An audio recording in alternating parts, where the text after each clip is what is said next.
All right, welcome back. So this is part three. So we're at the hotel, and he had the bottle of NyQuil on his bed. What's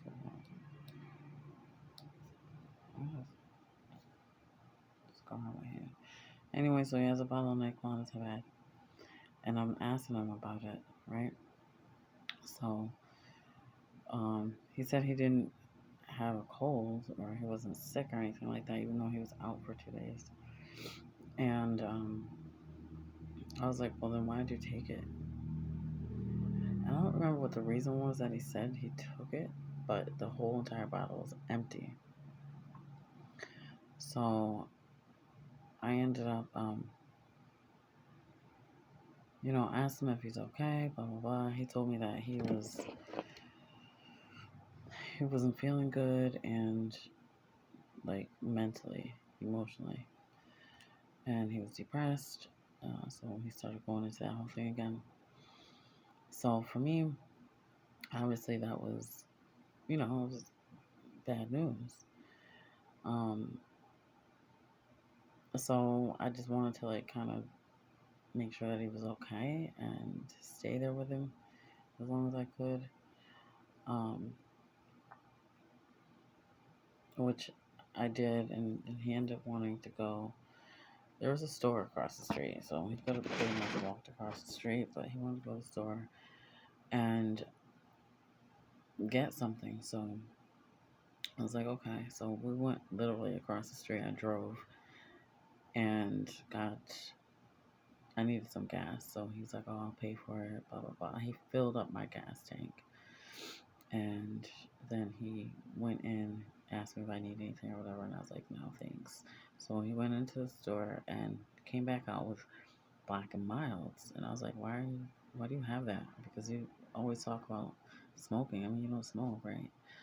And he's like, oh, just these, whatever. So anyway, he smokes that. We talk about just random things.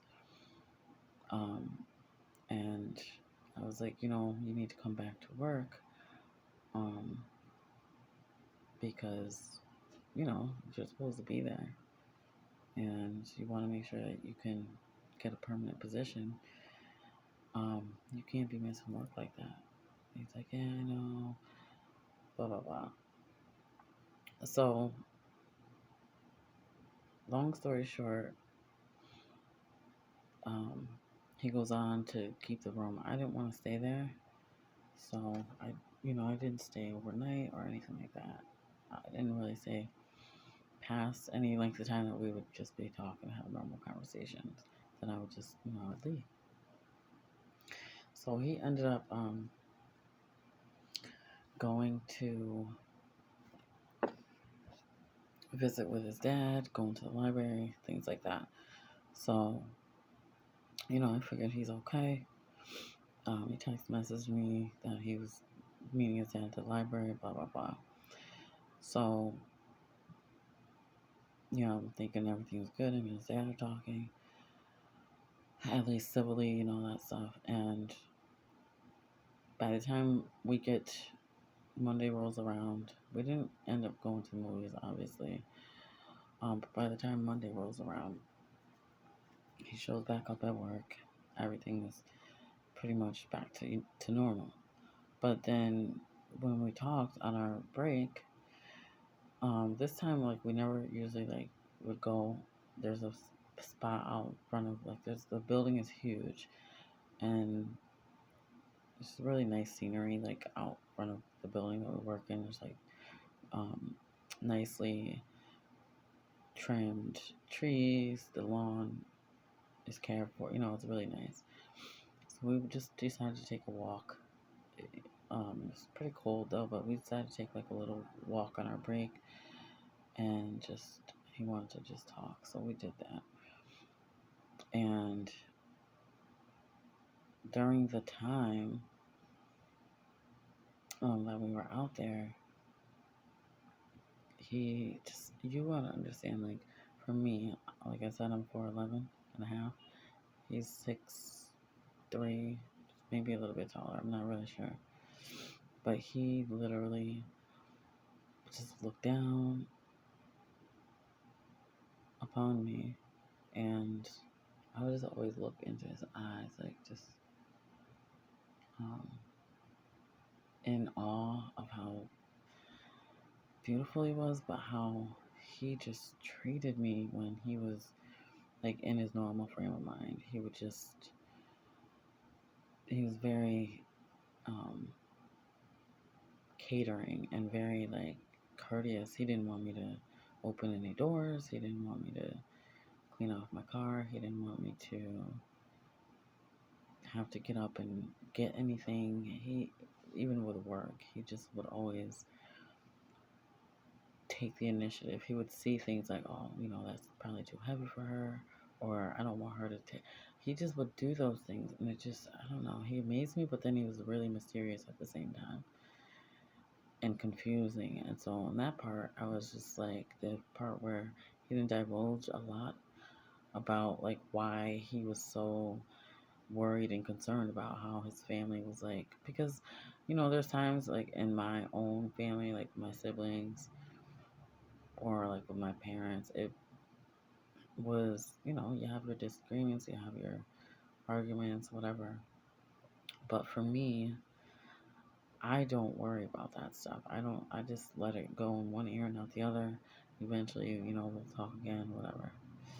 Or, I've gotten to the point at times where I'm like, I don't give a shit. I'm not talking to so and so anymore in my family, and it wouldn't bother me to that extent. Not to the extent where I'm gonna be like depressed, and I never got like that. So I always feel like anyone's opinion of me is not my business.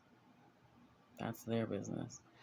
And if there's something about me that they don't like, they have to deal with that, not me.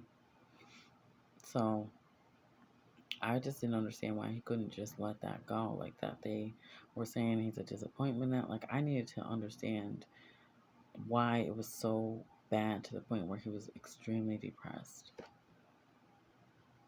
So he would never tell me like what it was that he did or whatever, according to them that they hated. And I was like thinking like there's got to be something. So I clarified like, you sure? I mean, I know it sounds messed up, but I have to ask the question. You didn't ever molest anybody. You never rape anybody. Those are my two things, or kill anybody. Those are my things that would make me obviously not associate myself with a person, obviously. But other than that, there was nothing else that I could think that I wouldn't want to talk to him for.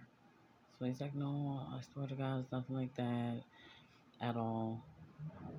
Okay, so thinking about the song that we listened to, Slipknot, over and over again, there's a verse in the song that says um, something about you.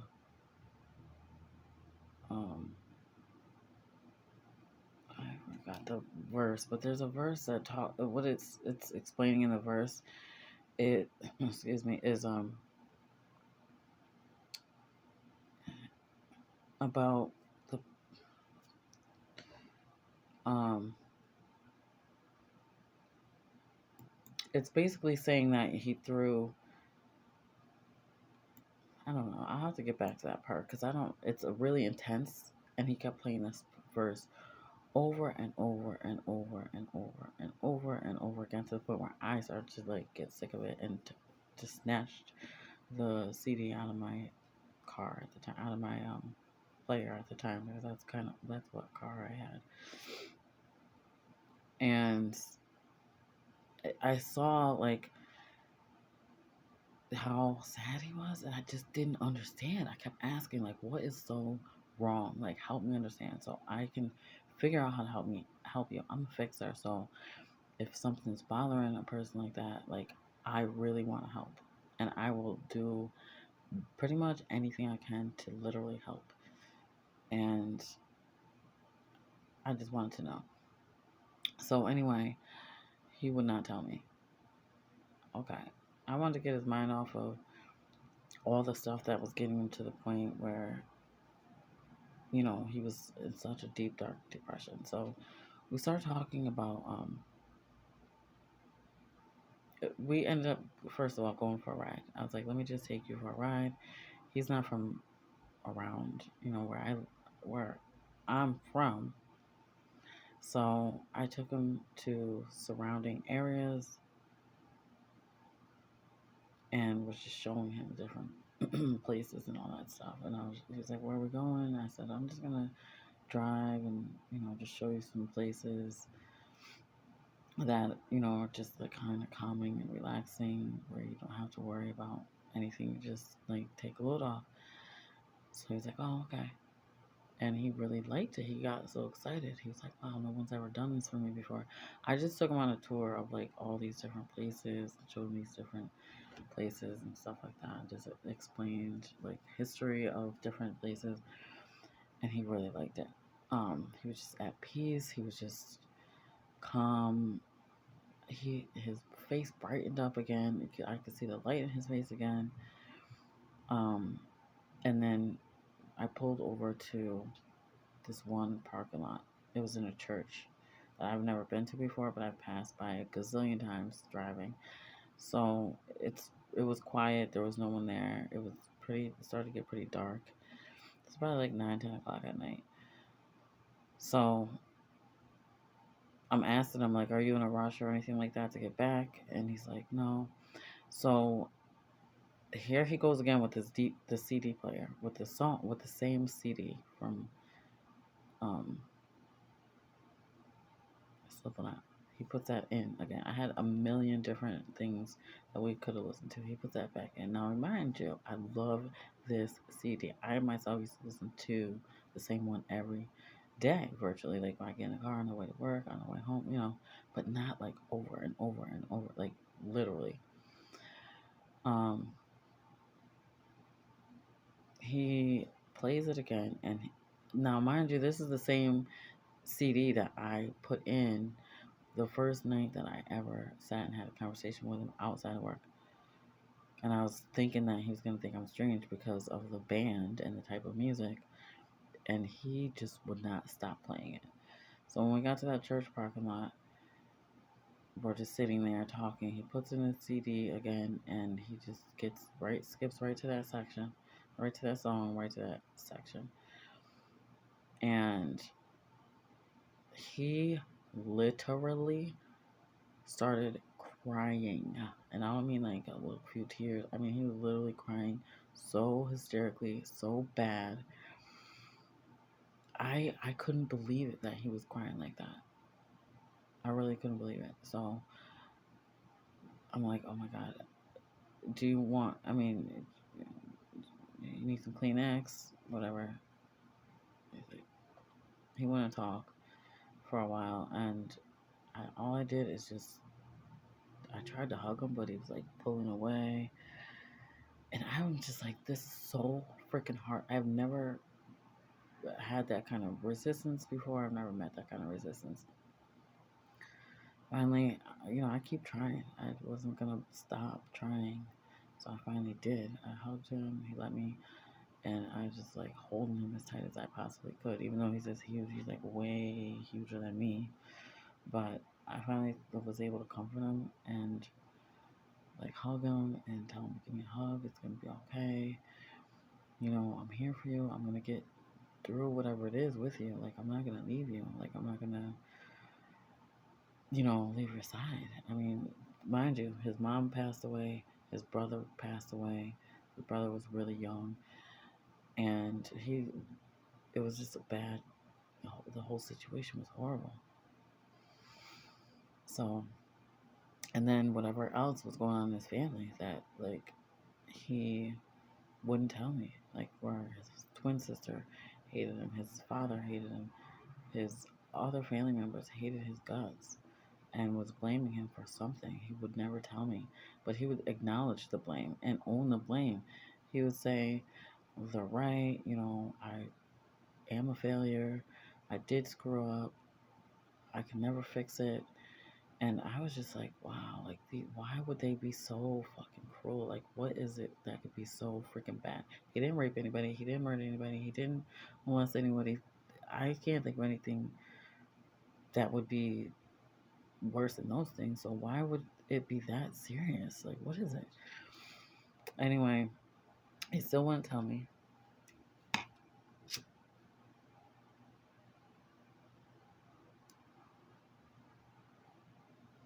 at all. So I just did the best I could without knowing. So anyway, then we just, we started having a conversation, and he's like, um, no, I gotta tell you something. And I was like, what? He said, can we, oh, he asked me if I could take him back to the shelter. And I was like, oh, so would you, like, decide not to pay for the room anymore or whatever? And he's like, yeah, I'm just gonna go back there, talk to my dad. He says, he doesn't want me back there. And I'm like, wow, like, what the frick, dude? So, um, I take him back there. I am so, like, disappointed. He was good, in good spirits, but then I figure out that that's why he was on the bed with the bottle of NyQuil completely gone. So, um, I was like, wow. Um, one second. So he,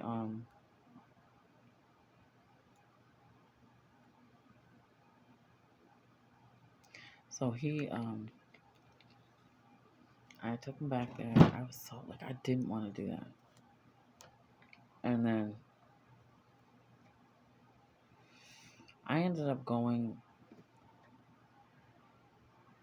I saw him leaving the shelter place, and he was going to, um, the park. Like, there's this park, like, not far from the shelter place. It's like a big, I don't know, it's just a park. So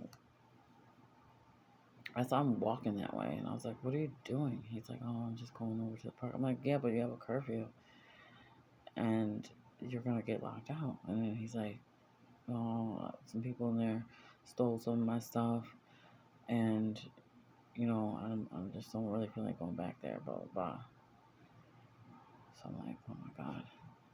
I'm like, what am I going to do? I can't just leave you out here. Um, I asked him, like, is there any way you can call your dad? Like, he's literally around the corner. I could just drop you off over there. Just ask him if he can just, let you come back for the night. Like, tell him what happened. Isn't he going to care? Like, people stole your stuff. I mean, he's like, no, he's not going to, blah, blah, blah. Anyway, and long story short, his dad ends up letting him stay the night. But then I think it was like the next work day, he comes in, and he said, yeah, his dad let him stay there, but he wants to meet with him after work at the library. So I was like, okay. I'm thinking they're gonna spend time together. He's thinking they're gonna spend time together. It wasn't that. His dad ended up telling him that he didn't want him to stay there anymore. He has to go back to the shelter. Blah blah blah. I was like, what the fuck? All this emotional up and down, up and down. Yeah, he's a grown man, but he's fallen on hard times. I don't know why or what happened that make him fall upon hard times, but that's what he said. So I knew it was something dramatic, but I didn't know like how he was prior to that. Anything, I had no idea. Like what his life was like or whatever. He did end up talking about his ex girlfriend, which was someone who I don't I don't really quite understand. He didn't tell me the whole scenario, but apparently she was into some kind of like crazy, I don't know, some kind of crazy stuff, and he was really like, I don't know, he was talking about her a little bit and how she just like broke him. and um, whatever went on with him and his family and the girl, and it was all terrible. So I just sat and listened, and I just felt so fucked up. I kind of felt hopeless, and I also felt a sense of regret for telling him that I would be his, like, because there was just too much I didn't know, and I was so confused and so, like, I don't know. I felt like I wasn't even in on Earth anymore because all the things that were secretive, and then seeing him at that hotel room with that empty bottle, like I couldn't get it out of my head. You know, he would make reference to I'm gonna kill myself, blah blah blah, and I would tell him like, there's no way, dude. You know, we can, even if we're just roommates, we can we'll stick it out together. You know, we're both going through some shit, and you know, I'll stick it out with you. You know, I'm not gonna leave your side, like whatever. So the next day at work, I dropped him off to the library with his dad, and then after work, and then he told me, you know, he can't stay here anymore. And I'm like, what do you mean you can't stay here anymore? Stay there anymore? Stay where? He's like, I'll just here, period. So I was like, well, what do you mean? And then he's like, you know, I just have to let you go, blah, blah, blah. I didn't know what he meant. Like, stop texting, stop talking. Like, what? Break up? I mean, I don't know what the frick. I wasn't really taking it serious as a relationship, more so in my heart. It was just a friendship, somewhere where I could be there for him, like to help him, like get himself back, whatever himself meant. Um, I didn't care how much I had to drive, how far, where I had to go, what I had to do. I just wanted to like help him heal. So I after that happened, the next day that he showed up at work, um, he just really, really looked horrible. His hair had grown out a lot. It wasn't cut. He went back to he needs money for bus, and it was just like, oh my god. So I said, well, you don't need money for a bus tonight, and you're not going to go to the shelter. And he's like, well, what do you mean? I said, you're going to come with me. And he's like, yeah, but I thought you still live, you know, with your ex. And I was like, I do, but I'm not going to be going there. I obviously can't bring you there, but I know a place in my hometown, which was like probably an hour drive away, and we're going to go there. We're going to go to a hotel, really nice, upscale, extremely upscale hotel. I wouldn't say anything less than that. And it was like I bought a suite for, I forgot how long the period of time it was. Hold on. So I bought a suite. It had a living room. It had a kitchen, a full-size kitchen, TVs in both. There's 2 bedrooms, 2 bathrooms, and so it was a pull-out couches, you know, everything, so that we have enough room for both of us. I mean, obviously, you know, I wasn't planning on like sleeping with him or anything like that. When I booked the suite. But anyway, so we get out of work, and obviously people are kind of like talking, not bad, because they think that he's a normal person. I mean, he's a normal person, but like they didn't know of all his issues because, like I said, he didn't talk to anyone, other than just like work related, like how can you do this, or how do I do this, or whatever. So they didn't know. They just saw this tall, handsome, like well put together looking dude, Um, and they didn't know. So they would be like, "Oh my God, you guys look so good together. You'd be perfect together." Blah blah blah. I didn't say anything at first, and then one day I did. I ended up telling um the day after we got that I got the hotel suite, and then we had to drive from there to work on the next work day. Now me, I didn't have any clothes. I don't know why. I don't remember why. Oh, it was because it was the last decision second. So I didn't have any clothes to put on for work in the next day, and I wasn't about to wear the same clothes. So we stopped at this store to get like some things. So I got both of us some pajamas. I got both of us some work clothes for the next day, which was really hard for me to find because I don't know, it just wasn't really like the kind of place I would normally shop at, but it was like an emergency to me. So anyway, on the way there,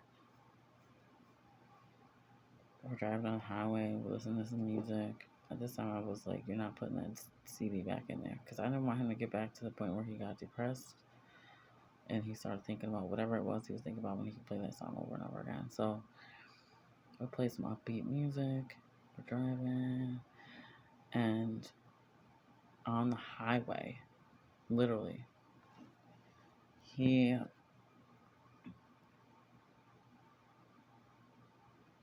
puts his hand on my knee, which, I mean, okay. I mean, I was kind of like, you know, but I was just still kind of excited a little bit, but still kind of weary. The hell is that?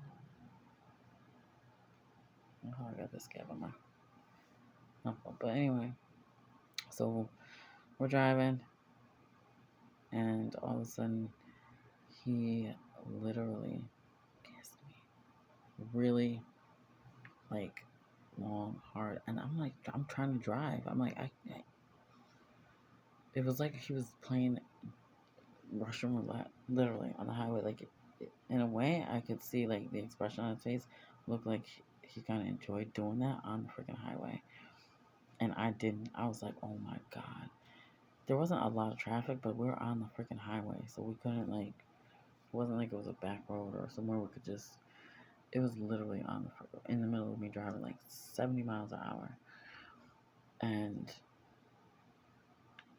I was like, will you stop? Even though, like, when he did that, all kinds of butterflies went through my whole entire body. And,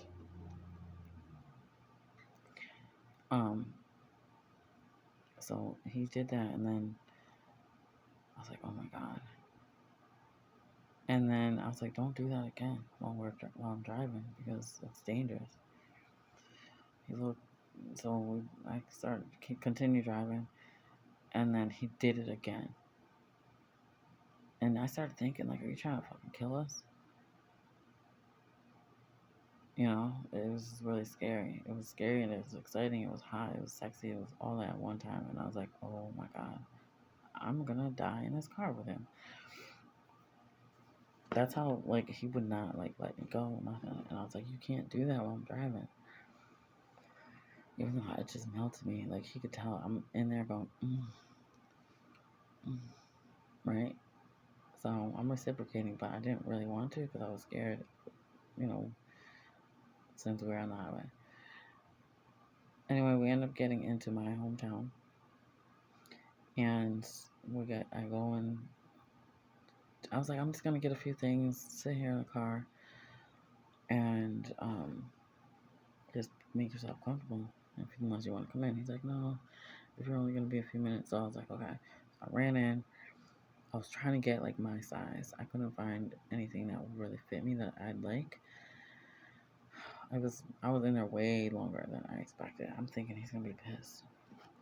I get in, finally get the stuff, get out, and when I got into the car, he goes, don't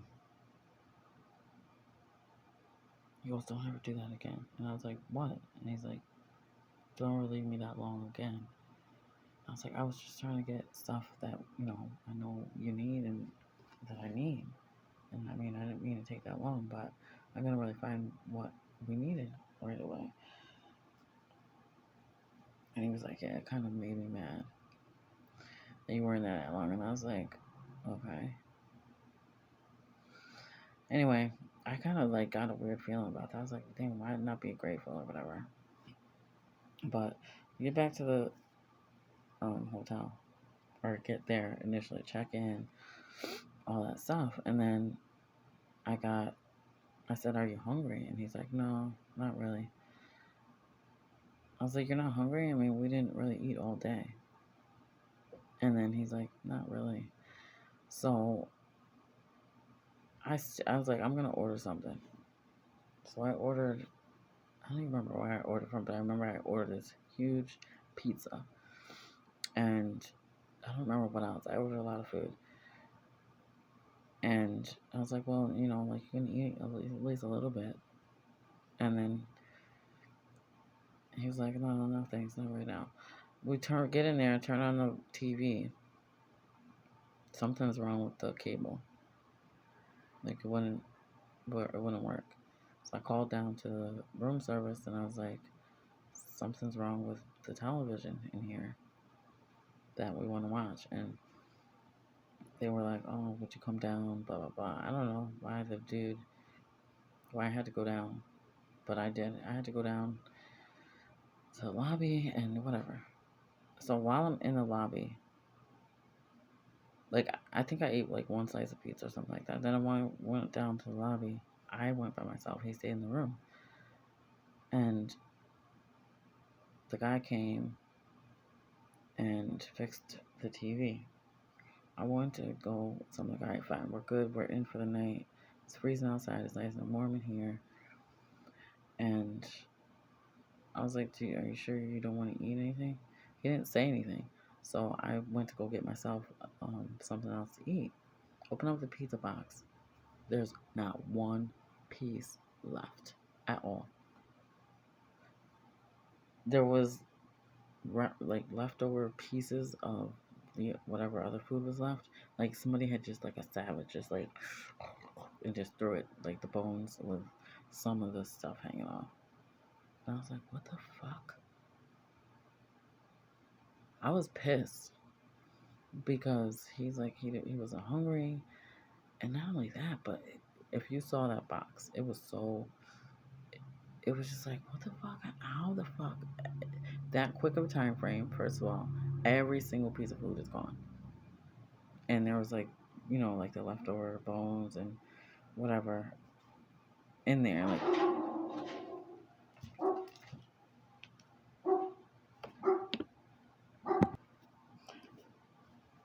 so we ate all the food and everything, and then I was so freaking pissed off. Because first of all, he said he didn't want anything to eat. That's number one. Second of all, the way he left the box, it was so like unbelievable. Anyway, whatever. Then he asked me, like, because it's getting, I'm like, we gotta go to bed because it's getting late, whatever. And it just didn't, it felt awkward. It just felt, after that food thing, it felt like really weird. Like, I don't know. Like, I was in the room with, I don't even know what, with what. That's what it felt like. Okay? So, but I'm figuring, like, he's fucking starving, literally. Okay? Like, after you, if you saw that, the food, you would have been like, so, anyway, I'm like, okay, we're gonna have to go to bed because it's getting late. We gotta drive back to work in the morning, and it's gonna be a while. So, we get our pajamas on and everything, take showers, and then I was like, I didn't really want to take a shower in the same bathroom because when I tell you that you could not tell, like I couldn't really tell before this, But when we were just there with just like taking shoes off, all that stuff, his shoes smelled so fucking bad. They were, oh my god, the smell is unforgettable. All right, like it was, oh my god, like what the fuck am I doing? I started thinking to myself, like, what am I doing? Because when you look at them and then the shoes came off and I was like, wow, this is not the same. But that's how strong the scent was. I'm not trying to play anybody or be like mad, rude, or disrespectful, but that's what happened. So I was like, oh my god, like I literally was sick to my stomach, literally. So I ended up just, oh my god, I wish I could have gotten him some new shoes or something or whatever the case was, because those things were obviously worn out. Now mind you, it was wintertime. He didn't have any boots. Your feet are gonna get wet. He's saying it back and forth in a homeless shelter, and walking around all day at work. Some people sweat, but you need like new shoes, new socks. If I had known that ahead of time, I would have making sure that was taken care of. But I didn't know until that night. So anyway, I mean, it turned me off. He was nice and clean. Everything was straight, but those shoes, they were gonna lose that scent. And it made me nauseous. I got a headache. I couldn't hardly sleep because it was that bad. And I was like, can we put our shoes like in the main area where that way it's no dirt or anything on the floors. I didn't know what else to say, but I was like, I'll take yours and mine. So he's like, all right. I oof.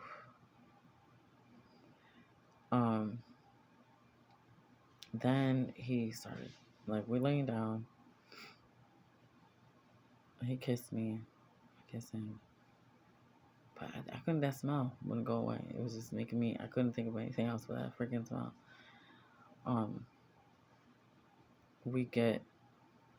I get to the point where I'm getting ready to fall asleep. So we're not, like, really turned toward each other. It felt awkward. Like, I didn't want to, like, cuddle up. I just brought him there for the purpose of helping him so he didn't have to go back to that shelter. He didn't have to stay out in the streets or with his dad, and he could have, like, some hope that things are going to get better. Things are, I'm here to help and be there for him. And not for, like, the purpose of, oh, you asked me to be yours, now I'm going to fuck you. That's not what I was doing at all. Okay?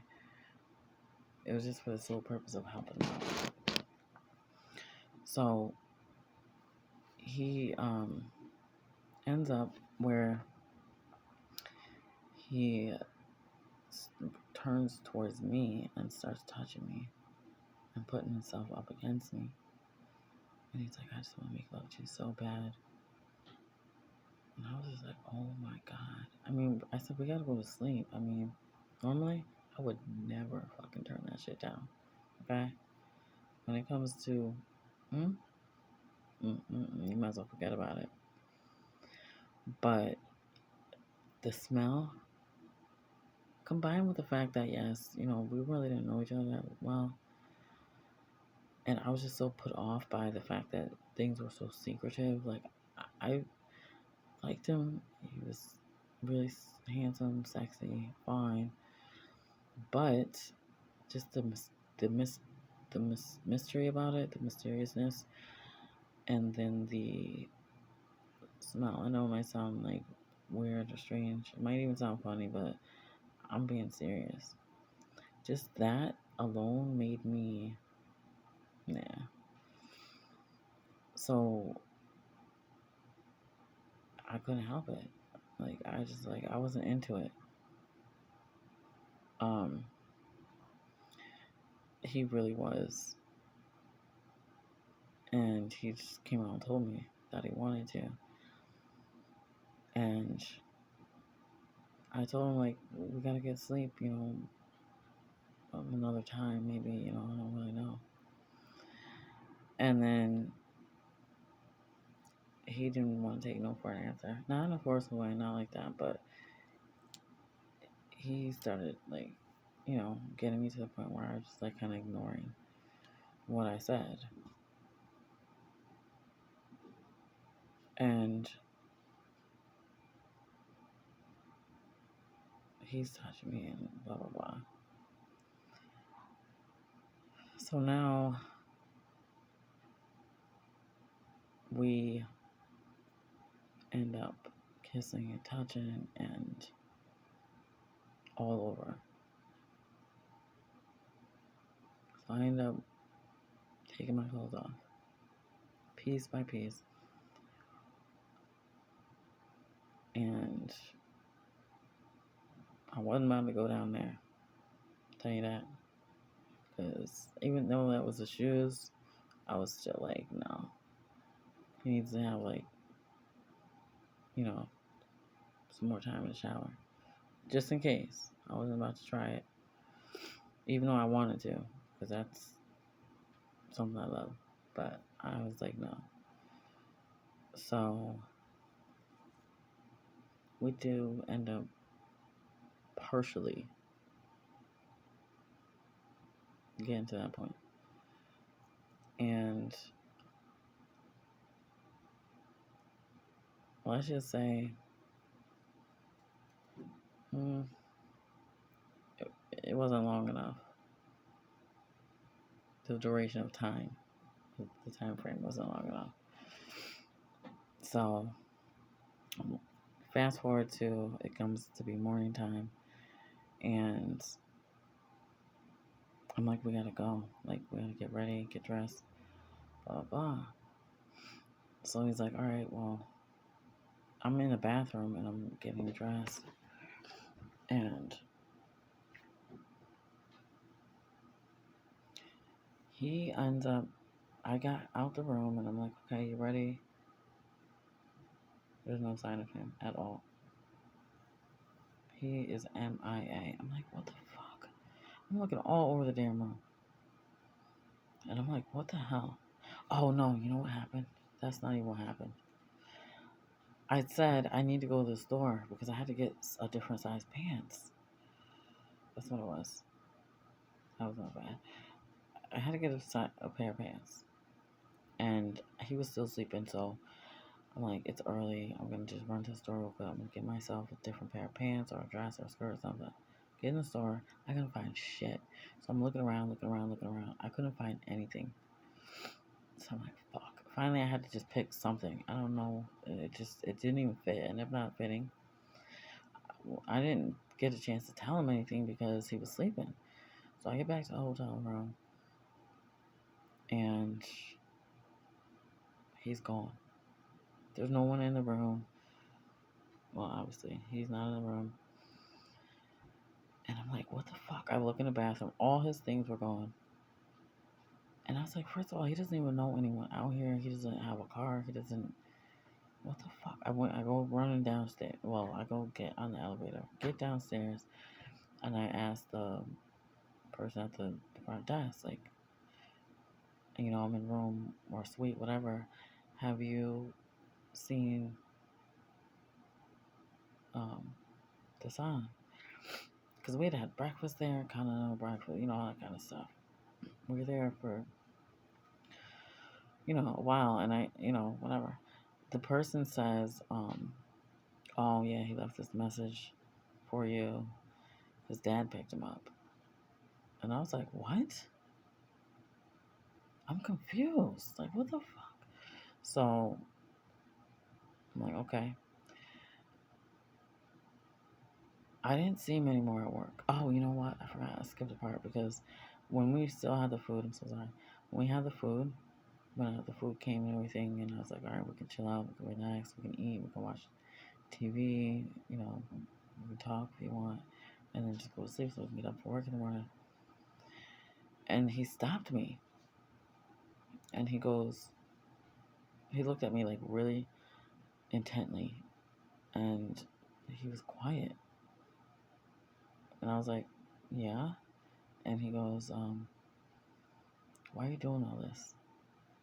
And I was like, what do you mean? He goes, why are you doing all this for me? And I was like, well, what am I doing? And he goes, you rented this suite, you bought all this food, you bought me clothes, pajamas. He's like, why are you doing all that?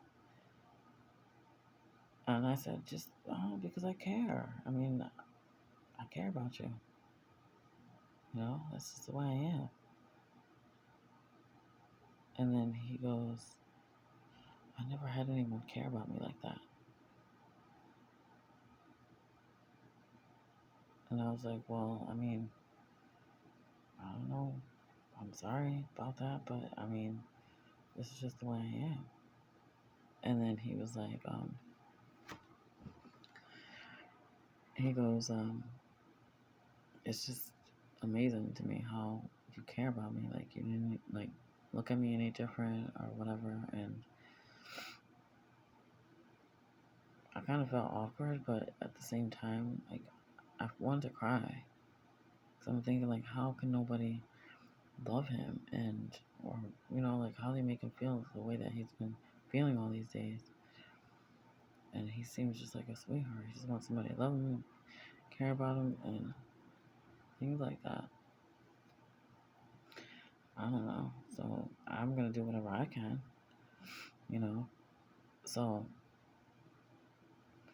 um, we get to, you know, go back to the next day, and like I said, he was gone.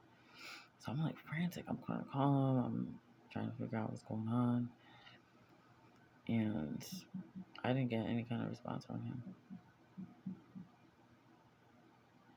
So I ended up having his dad's number because I don't remember how I got his dad's number. I don't remember, but I did. I had it in my phone.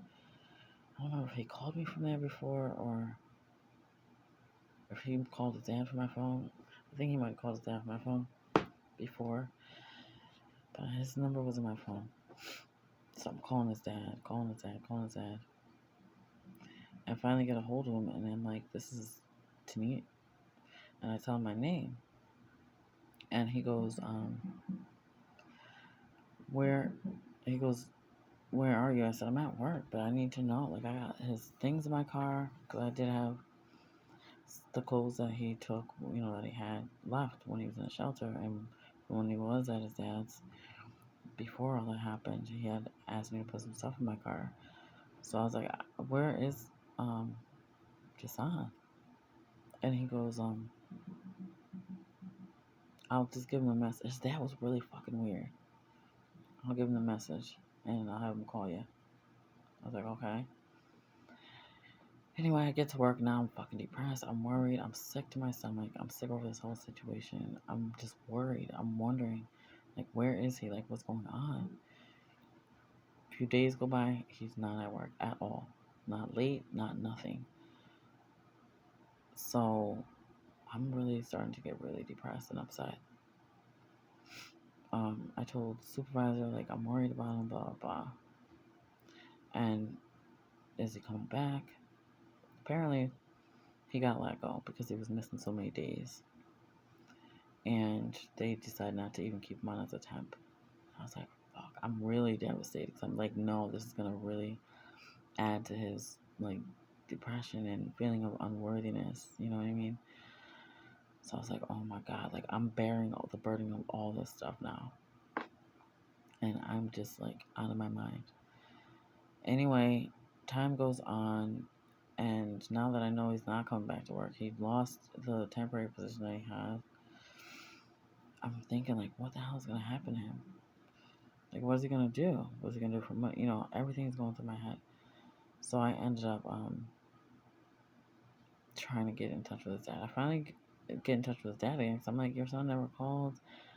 I need to know, like, what's going on. I got stuff in my car. I don't want to keep it in here. I mean, you know, if he doesn't want to talk to me for some strange reason anymore, just, you know, you can let me know. But just, can you at least get his things?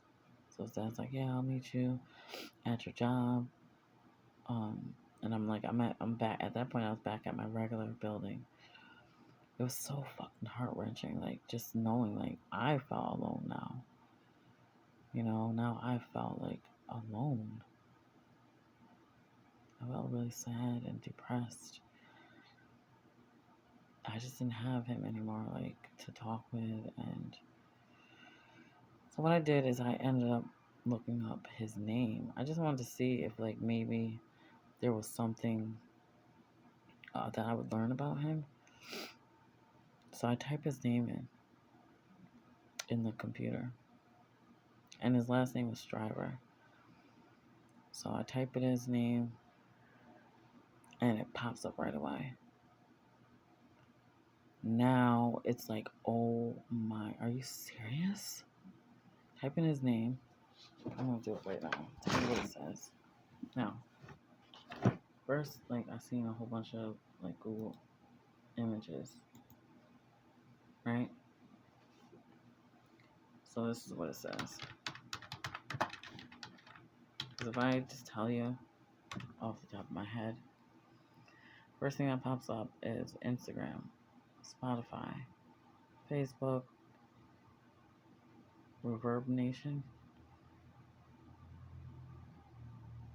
and then YouTube. The song that he has, I'm like, what the fuck? So I look up his information, but then also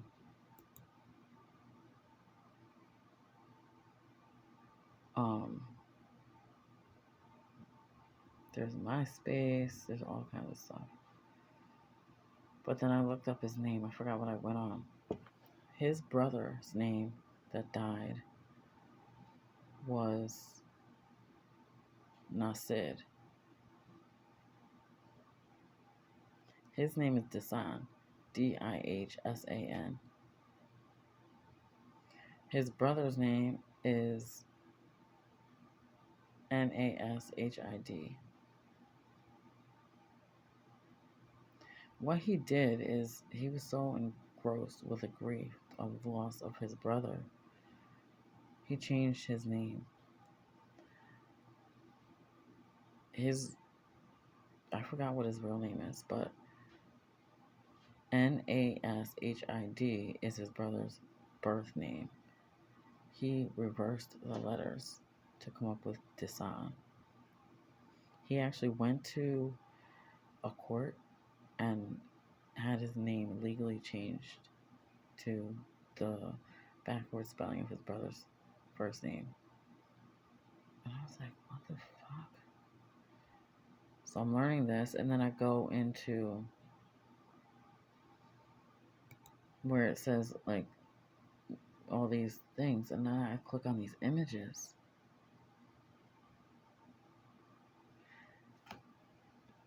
And I'm not sure if you guys can see this or not.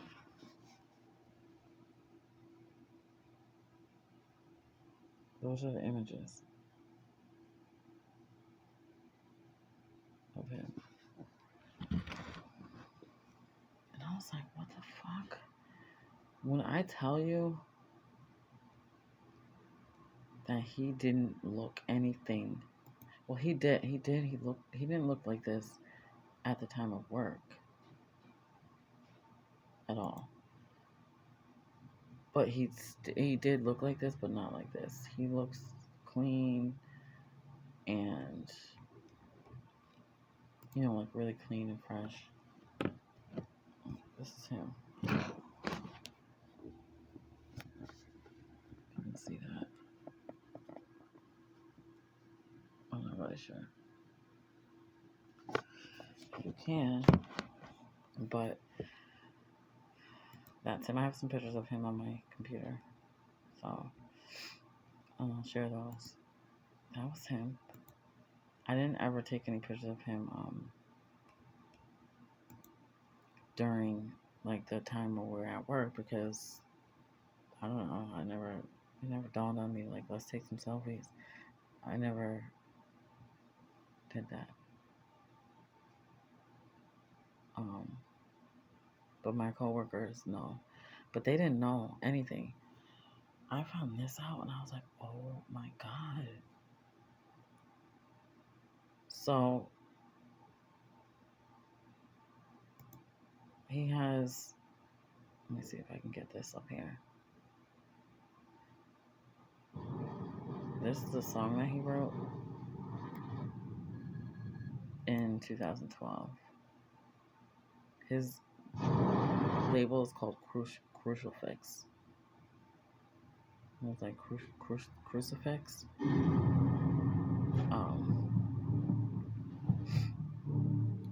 This is his one song right here. And here's him. I'm gonna link this. This is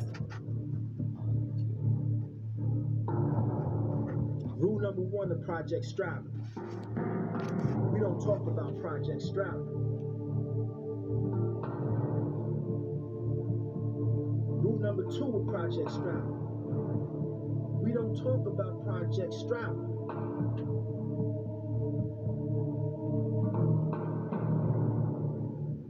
oh, you guys can see that. Rule number three of Project Strive. If tonight's your first night, you have to fight.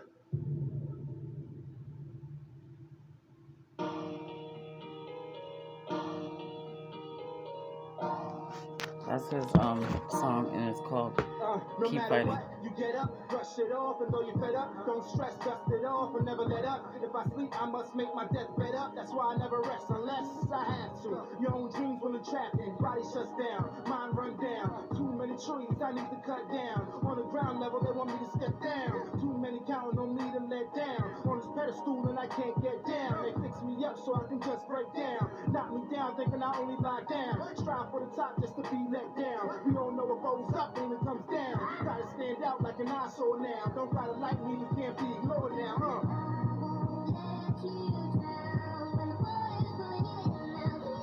Keep fighting. Keep striving. I won't let you down. Keep fighting. Look, no matter what, you get up, brush it off, and though you're fed up, don't stress, dust it off, and never let up. If I sleep, I must make my deathbed up. That's why I never rest unless I have to. Man, how can I cope? Trying to fuck the world, but she don't want to elope. Pray with the pussy, all she does is be broke. Treat her good as I should, but it's still no hope. So what's a nigga to do when a nigga is broke? So poor. But say fuck the world, ain't no love anymore. Love lost, I ain't going back, I can assure. Tired of getting the same results as before. SMH, clear my mind, let me ventilate. Strive hard and let me demonstrate. Get up and keep fighting, you will remember this typing. I won't let you down, I got y'all, man. Keep fighting. Keep striving. There's warrior music right here, soldier music. Keep fighting. Keep fighting. Fuck whoever opposed. Let it expose when I decide to disclose. I suppose you expect to impose on my set. I made an oath to protect, so don't you forget. Foes disrespect, better recollect. Come more correct, man, say it with your chest. You gonna play games to portray to the best. Dishan Striver was born on May 11, 1988 in upstate New York. Having acquired a taste for music at a young age, he knew from the first day he picked up a pen and wrote his first verse that music was his calling. Given the birth name Umar Najat Islam, he decided to change his government name to Dishan Striver in April of 2011, which happens to be my birth month.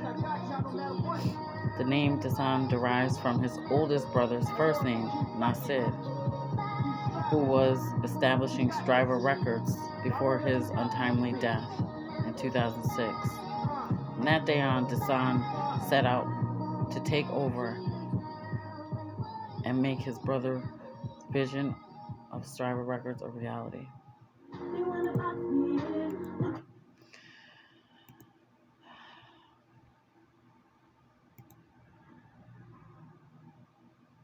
Striver's Records is more than just a label, it's a way of life. Don't just strive harder. From hip-hop influences such as Jay-Z, Kanye West, T.I., J. Cole, Nas, and plenty of others, Dishan takes his heart into the studio and his mind follows suit. He believes his music is an expression of life and is based upon feelings and a collection of thoughts from the past, present, and future. Music is a way of something. I don't remember, but whatever else is on here. Um,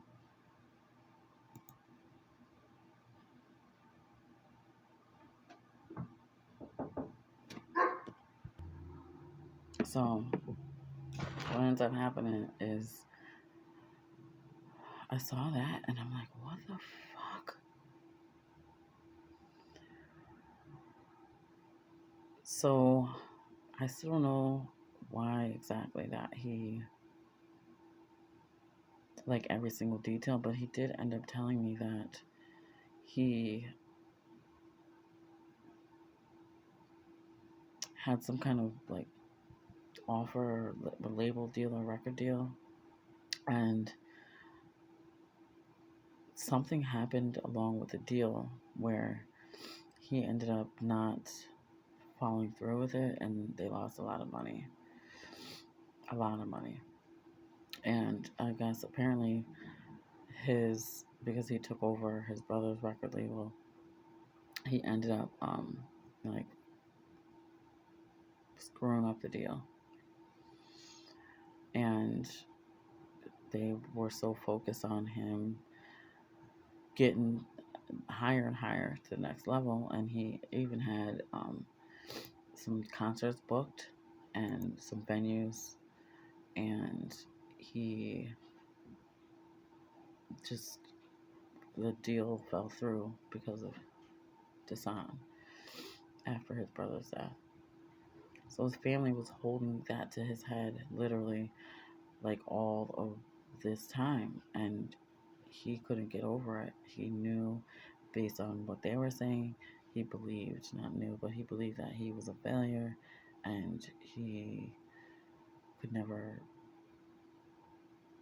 get back like what he screwed up, and he could never make them proud again. There was nothing he could do. They were constantly drilling that into his head. In the meantime, his dad came to meet me at my job.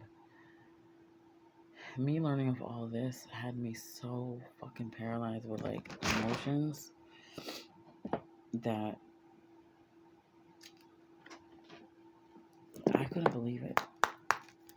Right? I literally could not believe it. And I was just like, what the fuck? He never told me anything about his, you know,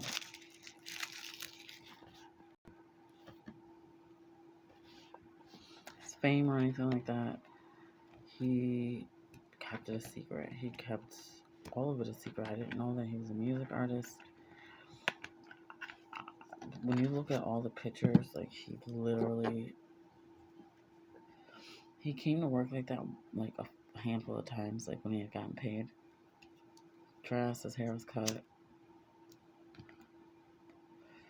clean clothes, smelled good, things like that. Spirits were up, and then it went right back downhill. It was just kept going like that in a vicious cycle. And every time that he would get to the point where, like when he had everything was good, and even though I never expected it, didn't want it, I'm very giving and very like sharing and loving and non-judgmental. So I always like, but if he didn't have any money, even when he did, I would just offer like automatically, I'm gonna buy lunch today. You bought it last week or you bought it yesterday. Instead of you walking or taking a bus, I'm gonna take you. Like I don't want you out here walking around in the street or in the cold or whatever. Just no matter what. And he just apparently, according to him, he really loved the fact that like I wasn't judgmental and I was just regular. I just looked at him as regular. Why wouldn't I? Everyone falls on hard times, and I wouldn't judge him. I, the first thing in my mind is not to look down on a person, even though I came from a family of wealthy background on both sides. I just I've always been like very like empathetic to the extreme, and caring and just accepting and always trying to help everybody that I can. Always been that way, and always will be. So it was just, it came naturally to me. Like when he asked me, like, why are you doing all this for me? No one's ever done. Just because I am the way I am. That's just me. So I got to a point where his dad, he ended up coming to pick up his stuff, Dishan's stuff. And then once he did, I was like, wow, like this is really fucked up, because I don't even know, his dad wouldn't tell me anything, like where he was.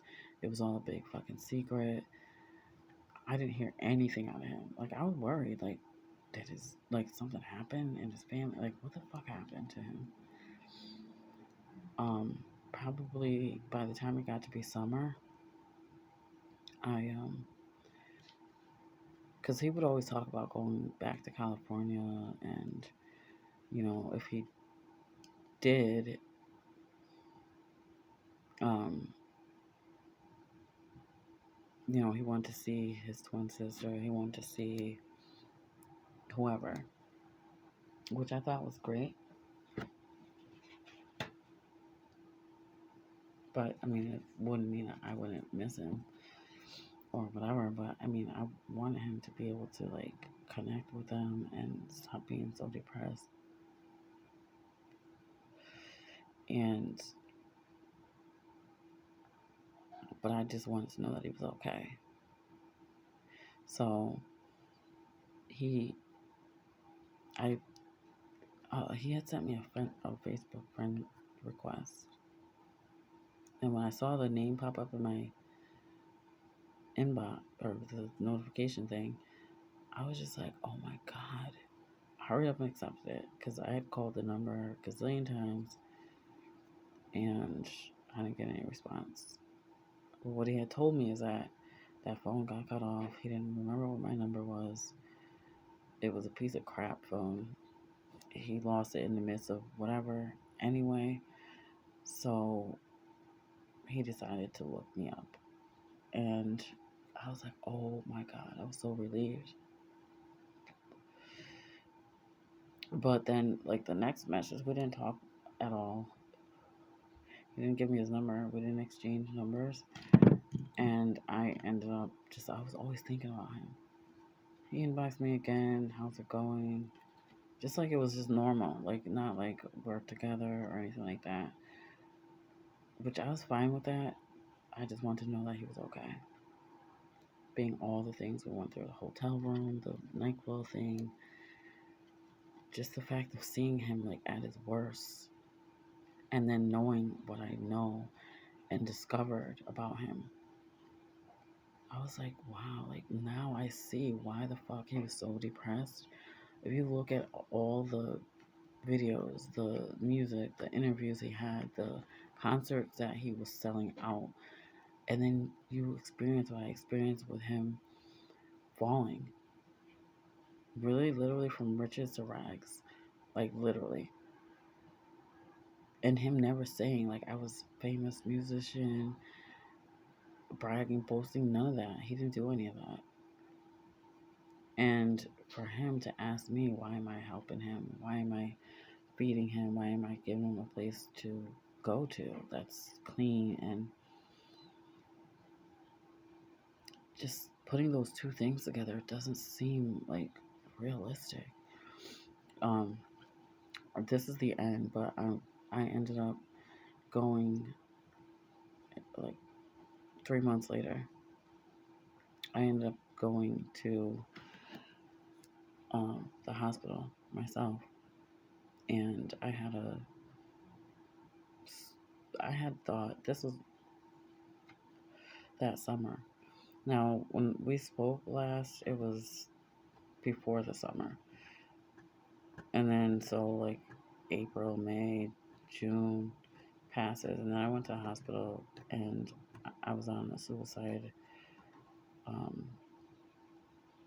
attempt, or just not attempt, but thoughts. Like I had um, some officers come to my house and help me, like take me to the hospital. I really lost it. I was really depressed, not over this, but over like losing my mom and going through a lot of loss. I was going through a lot, and I just felt like I couldn't handle it anymore. And the officer that came,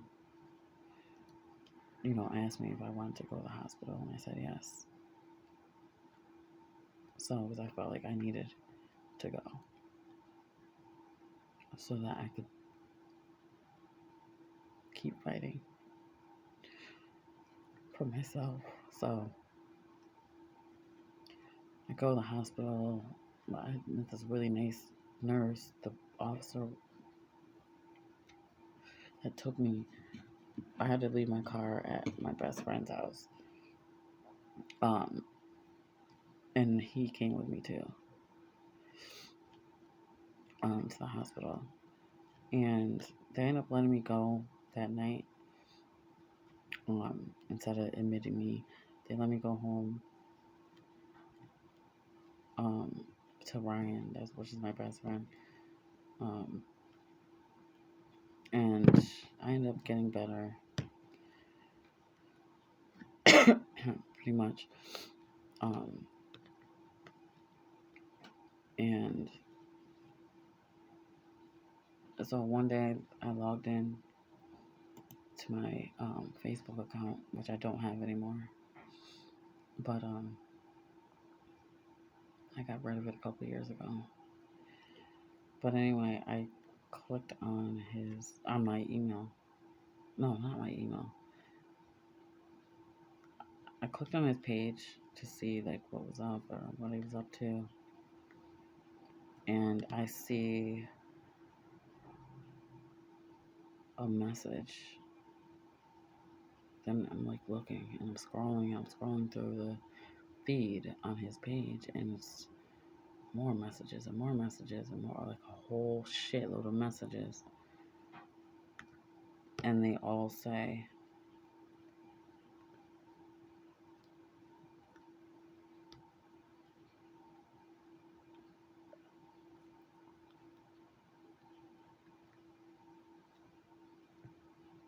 rest in peace.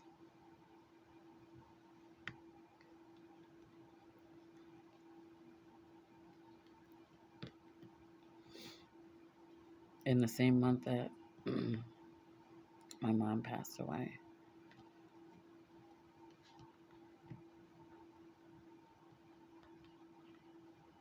he committed suicide.